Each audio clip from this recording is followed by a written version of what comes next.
عايزين كومنتات حلوه كده. الجرس على الكل عشان يوصل لكم كل جديد، واهم شيء ما تنسوش لايك واشتراك يا جماعه. ويلا بينا نبتدي على مشتريات النهارده. السلام عليكم ورحمه الله وبركاته، ازيكم يا حبايب قلبي، عاملين ايه؟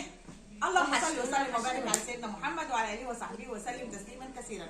هتلاقوني النهارده متفقه مخضوضه، بس مخضوضه طبعا زي ما انتم شايفين من اسعار المشتريات دي. مش هقول مشتريات الشهر، هقول مشتريات شهر رمضان. كل سنه وانتم طيبين وفواتير شهر رمضان.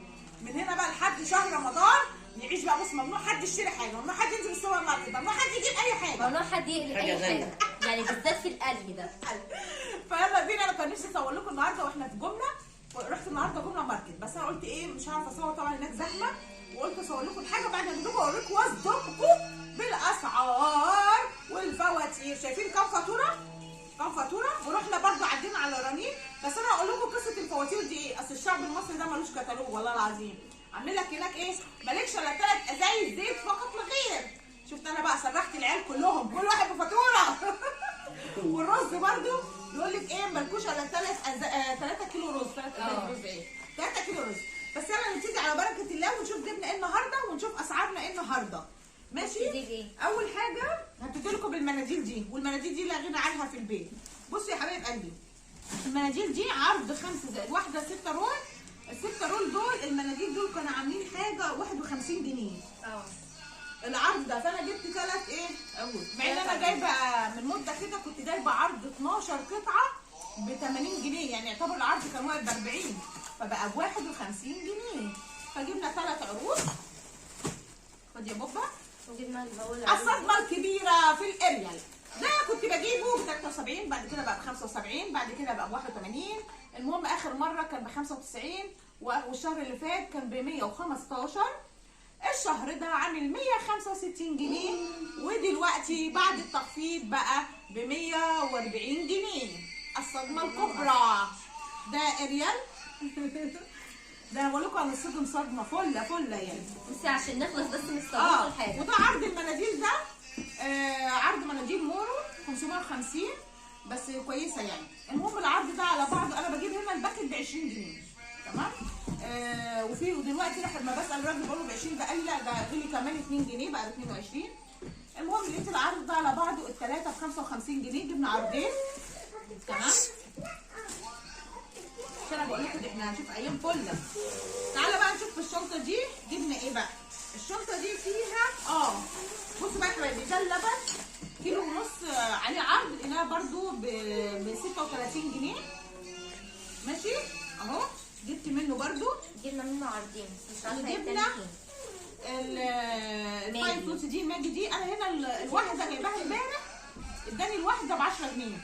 دي فيها 2، هو اداني الواحده اللي فيها 12 مكعب دي ب 10 جنيه. هنا لا في العرض واقفه العلبه على بعضها ب 14 ونص، يعني الواحده واقفه ب 7 جنيه وربع، ففيها توفير برده حلو. جبت 4 اهو. خدت اللبن. بصوا بقى بصوا هنا دي مكرونه. بصوا دي مكرونه روز جاردن. روز جاردن دي لقيت الكيلو على بعضه عامل 19 جنيه. احنا بنجيب السايبه ب 20 وب 21، في ناس بتاعها ب 21 بس بصراحه بجيبها. يعني انا جبت منها اسباجيتي، كنت عامله اسباجيتي منها امبارح ما كانتش حلوه جدا، تخينه كده وما كانتش عجباني. روز جاردن دي مكرونتهم حلوه قوي برده. لقيت الكيلو بتاعها ب 20 ب 19 جنيه. ب 19 جنيه ب 19 جنيه. جبت برده من كل نوع 2 كيلو، يعني جبت من القلم وجبت من امسكي كده ده القلم اهو. فجبنا عرضين قلم في الشنطه. بصوا جبت من القلم وجبت من اللي هي رفيعه التحمير دي تمام. جبت برده منها ووريها الاسباجيتي. والجوزي ده للاخت حبيبه لغسيل المواعين. والله العظيم بصوا صوابعي ما بقتش تطول، والله ضوافري والله ايدي اليمين ما بقتش تطول. عندها الايد اليمين فعلا. لما بتغسل المواعين بيتكسروا، مش عارفه ليه، مع ان انا لما بغسل ما بتكسروش. انا عشان عندي نقص فيتامينات. بلا حسد بلا حسد، الله اكبر يعني. بس عشان بقصهم اول باول. فجبنا لها الجوزي ده كان عليه عرض برده ب 22 جنيه. ماشي. ودي الاسباجيتي بتاعتهم حلوه قوي. بص بقى رفيعه ازاي. جايبه منهم واحده باينه عندك يا انس. جميله جدا. اللي جبتها امبارح بقى اسباجيتي طلعت وحشه قوي قوي وطلعت تخينه كده جدا مش حلوه كمان. السوا بتاعها كانت سوا كتير طلعت نشا كتير. الشعريه بقى انا جبتها نوع تاني عايزه اوريكم. بصوا بقى هنا الرز. خدي حلوه دي المكرونات بصوا بقى الرز ده بقى قال هناك لكل عميل هو 3 كيلو رز فقط لا غير. وطبعا بقى احنا مش هنغلب يعني، مش بقول لكم الشعب المصري ده ملوش كتالوج. عملت ايه بقى؟ لكل واحد فاتوره لانس وفاتوره لحبيبه وفاتوره للشيخ وائل. ليه بقى؟ خليت لكل واحد فيهم 3 كيلو من ده رز. الرز ده برده لقيناه ب 18 جنيه كيلو. الرز ده حلو برده نضيف جدا. خليت لكل واحد فيهم ياخد فاتوره. وجبت اهو بص هتلاقي حتى الشنطه ما فيهاش الا 3 كيلو، بس لازم تجيبي حاجه معاه. طبعا الاخت حبيبه كالعاده راحت اول ما راحت جابت لها النسكافيه ده. انا عشان انخمخ دماغي وعشان اصحى فايقه لازم اشرب نسكافيه. يعني بدل ما اقول لها خدي حاجه مفيده راحت خدت معاها النسكافيه ده. النسكافيه ده انا بقول لها ب 65، هي بتقول لي بحاجه و40 ودي استحاله طبعا. انا عايزه اوريه لكم بس كده ثواني ادور لكم على سعر اهو ب 65 جنيه. عشان هي بتضحك عليا وتقول لي ده 45 رخيص، وانا اقول لها يا بنتي ده غالي. طلع ب 65 جنيه. ماشي ده الرز. ينفع كده يا حبيبه هنا؟ طب اعمل ايه طيب يا تيتا؟ لازم انخمخ هنا بقى الزيت. حص الصودا يا ام عزيزه. انا بقول يا حص الصودا، انا بقول يا حص البيضه عشان ما برضاش اقول الصودا، بس في الزيت اقول يا حص الصودا. ازازه الزيت اللي كنت بجيبها ب 10 جنيه ونص 700 جرام دي كنت بجيبها من كارفور هايبر اي حته، كنت بجيب الكرتونه على بعضيها. كانت ازازه الزيت ب 10 جنيه ونص. اصبحت الان ازازه الزيت ال 700 جرام دي عامله 39 جنيه. انا طبعا كنت جايبه من يومين واحده 700 جرام سلايد دي كانت عامله 50 جنيه. دي 39 هي اوفر 11 جنيه فعلا على الموجود هنا في السوبر ماركت. بس في الاول وفي الاخر يعني كانت ب 10 جنيه يا جماعه. عارفين يعني 10 جنيه و10 ونص يبقى بالزيت صعب جدا. برضو عاملين لكل فرد 3 ازايز زيت فقط لا غير. فانا برضو اديت لانس وحبيبه فاتوره وده فاتوره، جاب لنا كل واحد فيهم 3 ازايز زيت عشان عرض ليه ما اقعدش بقى هصير 3 ازايز دول مش هيكفوني اسبوع طبعا، لانها اصلا كلها على بعضيها 700 جرام. عايزه اوريكم بقى الشعريه اللي جبتها ايه. نوع تاني اسمه بساطه. هنا احنا كنا جايبين روز جاردن ده بقى خليت انس بقى احسب عليه مع الزيت. روز جاردن كان بكام؟ كنا قايلين ان هو الكيلو ب 18. كيلو كام؟ بساطه عامله الكيلو ب 17 فاقل جنيه يعني. فانا جبت منها الشعريه بس لان انا بصراحه المكرونه في روز جاردن عجبتني جدا. دي كده الزيت. تعالوا نشوف بقى جبنا ايه تاني. بصوا بقى هنا ده زيت زيتون كان بكام ده يا حبيبي؟ ده 88 ب 88 جنيه عشان ما اقعدش ادور على الفاتوره. 88 جنيه. دي برضو جبناها من عامله دي نص كيلو 500 مللي نص كيلو 500 مللي ب 88 جنيه لله الفضل يعني. فالحاجات دي بقى احنا هنجيب لهم سرنجه. انا عايز زيت زيتون بالسرنجه كده والقطاره. طب ماشي زيت الزيتون احنا اساسا يعني بنحب منه كميات حلوه كده صغننه. اما الزيت التاني بالقطاره هنحمر بيه ايه بالظبط؟ ماليش فيه. يعني انا هحمر بيه ايه؟ اصبروا لحد ربع بطاطسايه. القلايه الهوائيه بنبخ بخه صغيره. دلوقتي احنا بنشتغل بالسرنجه عشان الحاجات دي المفروض لشهر رمضان. شيخ وائل قال لي الحاجات دي لشهر رمضان يعني من هنا نقضي بقى شهر رمضان كمان ازاي ما اعرفش. فاحنا هنطبخ لهم كل يوم مكرونتين. المهم يعني ايه جبنا من ده. المفاجاه الكبرى بقى تعالوا. ده انا بقول لكم هتصدموا من الاسعار. انا وهي ايه الصلصه. صلصه هارفست دي كنت بجيب البكرمان منها ب 6 جنيه بعد كده بقت ب 9 جنيه اخر مره ما كان في عرض. واخر مره برضو من حوالي شهر كده جبت منها عرض الاثنين مع بعض عاملين مع بعضيهم ب 22 جنيه يعني الواحده واحده ب 11.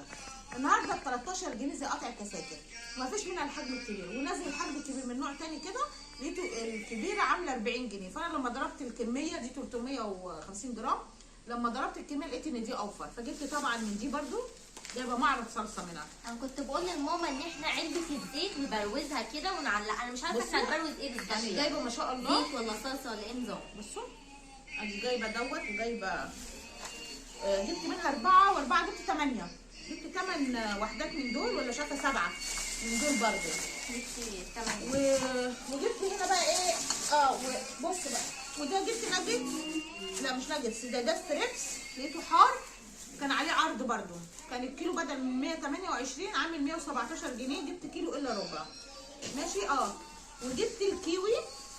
هنا لما باجي اجيب الواحده بتتباع ب 5 جنيه الواحده، والصغيره بتتباع ب 3.5. هنا ده كان كيوي في كيس تاني على فكره، بس انا مقسمهم على كيسين عشان ما يطروش يعني. عامل كيسين كيلو. الكيلو ب 33 جنيه. ده برضه هنا كيسين كيلو يا ماما. وده هو الكيس التاني. وجبت الستريبس ده. ده ايه ده يا مادة؟ ده الستريبس ده بانيه. بانيه. بس يعني صوابع بانيه قطع شرايح كده بالفيجيتار والحاجه كده، بس مش زي البانيه يعني حار. معموله بطريقه مختلفه. وجبنا لبن نيدو يعني، اول ما هو لبن مجفف كده بيتباع سايب كيلو، فلبن نيدو بودر. جبت برده منه اللي هي برده والماما اهو. هاتي يا حبيبي كده. جبت كيسين، كيس ليا وكيس لماما حماتي. تمام. وجبنا ايه تاني؟ نقول يا حبايبي كده افتحي ايه تاني؟ هنا بقى الرز والمكرونات. بصوا بقى، هنا دي بعتوا لها بقيه المكرونات، وهنا بقيه الرز، وهنا بقيه الحاجات دي الحاجات اللي جبناها من ايه؟ ما شاء الله. استني في ايه؟ 1900. ولقينا التونه دي ولا برضو؟ التونه. التونه دي برضو لقيناها عليها عرض 29 جنيه قطعه حلوه. برضو 180 جرام، ده كويس برضو. على فكره ورغم انها 29 بس ما لحقناش اللي هم القطعتين دول فقط لا غير، كل العروض خلصت. ما لحقناش اللي هم اخر قطعتين دول. اتاخدوا ما شاء الله. كده بقى ايه، كوبي انس بقى واعمل حفظ. هوريكم بقى حاجات رنين معايا. بصوا بقى، طبعا انتوا عارفين جمله فوق رنين، وانا لما بصدق ان القرانين قدامي، انا عديت على القرانين قلت شوف الدنيا فيها ايه النهارده، فكان عاملين عرض اللي هو اسمه عرض ال 100 جنيه يعني. المهم انا جبت برضه شويه حاجات من هناك، والاخت طبعا زي ما دبستنا في النسكافيه لازم كل ما تخش حته لقيت الازازه الحلوه دي هتقول يا ماما الازازه دي مش عارفه يعني غاليه يعني، هي كانت نازله عامله ب 60 جنيه يعني الازازه دي. انا بالنسبه لي غاليه. كانت نازله في جوميا او كان في اي ابلكيشن ب 90. في 90. هي في ازاز فعلا بتبقى اغلى من كده، بس انا بالنسبه لي في الاول والاخر ازازه ميه. قالت لي ماما اصلا معموله ايه مدرجه، شايفه 150 مللي 300 مللي، قال يعني احنا فيها صفايه يا جدعان، وفيها صفايه من جوه. انا بعطيه مش ميه بس يعني، وفيها قفل كده اوتوماتيك. بصوا يعني حوارات كده يعني. المهم يعني الاخت حبيبه جابت دي، وانا جبنا العرض ده عرض بتاع دوت اسمه ايه؟ عرض الطعام يعني. العرض ده لقيته العرض ده لقيناه ب 100 جنيه. ماشي. في كام قطعه بقى الله اكبر، في 15 علبه، 7 فوق اهو. بصوا طبعا دي الغطيان اهي بتاعت العلب الصغيره. تمام اهو. يبقى حجم ايه؟ كل حجم كله حجم، ودي حجم تاني ودي حجم. انا عاجبني الحجم ده قوي. الحجم ده لذيذ جدا. انا عامل فيه الصوص. ده ايه ده؟ لذيذ تقاوي لذيذ. ده يا مان انت غلطانه. تقاوي. والله. لا استنوا يا عيال، ده في حد ده في تاني. ايوه ماما الحجم ده هو ده اللي بتكلم عليه. هتحط فيها هيتحط فيه توميه. بصوا يا جماعه، ده الحجم اهو. الله اكبر يعني ما شاء الله. بصوا يا دودو، ده الحجم. المهم ان ايه 7 7 15 قطعه لقيناه عرض على بعضه، فاخدت انا عرض برده ماما عرض. وجبنا ايه بصوا بقى الحلوه الصينيه دي تحفه قوي. بصوا اوريكم حجمها. انا عندي الطعم بتاع البيتزا، عندي طعم البيتزا، بس دي عجبتني. بصوا الارتفاع بتاعها حلو قوي يعني. عندي فيها صينيه رقاق جلاش، ارتفاعها اعلى من البيتزا شويه. احط برده فراخ فيها شو الومنيوم يعني حلوه تقيله برده. لقيتها العرض دي ب 100 جنيه، عجبتني قوي. القطر بتاعها حلو 36 سم، فكبيره برده. دي برده جبتها من رنين. نشيل الفواتير دي كده عشان نحتفظ بيها ونجلدها، عشان نقول احنا صرفنا ايه وعملنا ايه. نجلدها نبروزها هنعمل فيها اي حاجه. ولقينا عرض الصواني دي، انا جبت منها برده عرضين اهو. ده عرض جبت منه عرضين، عرض حبيبه هتاخده، ده برده باكلها كده عرض على بعضه، عرض ليا يعني. وده عرض بتاعي انا اهو. بصوا ما شاء الله هو نظامها. عشان تحطوا ثواني خلي ده بقى عشان ده بتاع الشيف بالذهب. يعني كل ما نجيب حاجه كده، ومع ان انا برجع برده ان بخلص ايه استفدنا بالعرض بتاعها. لقينا برده العرض ده ب 80 حلو قوي يعني، بس كمان الصينيه حلوه محمله ما شاء الله متينه يعني. قلت برضو انا بوضب كرنب، بعمل جلاش، بوضب حاجه اقدم عليها حاجه تسالي ولا كده، برضو حطينا كذا طبق تشيل. ما شاء الله جبنا الحجم ده ثلاثه على بعضيهم ب 80 جنيه عرض على بعض. شوفوا 80 ولا 70 حاجه زي كده، اشوف لكم برضو في الفاتوره. ده عرض على بعض. جبت عرضين بس حلاوتهم ان الخامه بتاعتها والجوده بتاعتها كويسه. يعني دول لو جبناهم من ايكيا هنتنفخ، ما اقولكوش على ايكيا واسعار ايكيا يعني. فجبنا برضو العرض ده، وكده نكون خلصنا حلقتنا النهارده وخلصنا مشترياتنا النهارده. وزي ما قلت لكم يا جماعه النهارده ايوه، وزي ما قلت لكم يا جماعه اللي ناوي ينزل هايبر او ينزل كارفور ومعاها جوزها تعتمد على الله كده ان ربنا يستر عليها وتقول حاضر ونعم. ايوه، وتقول حاضر ونعم احسن تتطلق فيها. يقول لك انا قال النهارده لما شاف الفاتوره قال لهم انا مش واخدكم معايا في اي حته تاني، انتوا ما انتوش نازلين في البيت تاني. حاجاتنا من دي. انا بقول لكم اهو، زي ما بقول لكم كده تخلوا بالكم عشان كل واحده ايه تقول حاضر ونعم وهي ماشيه عشان ما تتطلقش يعني. والحمد لله على اسعارنا النهارده، والف حمد وشكر ليك يا رب.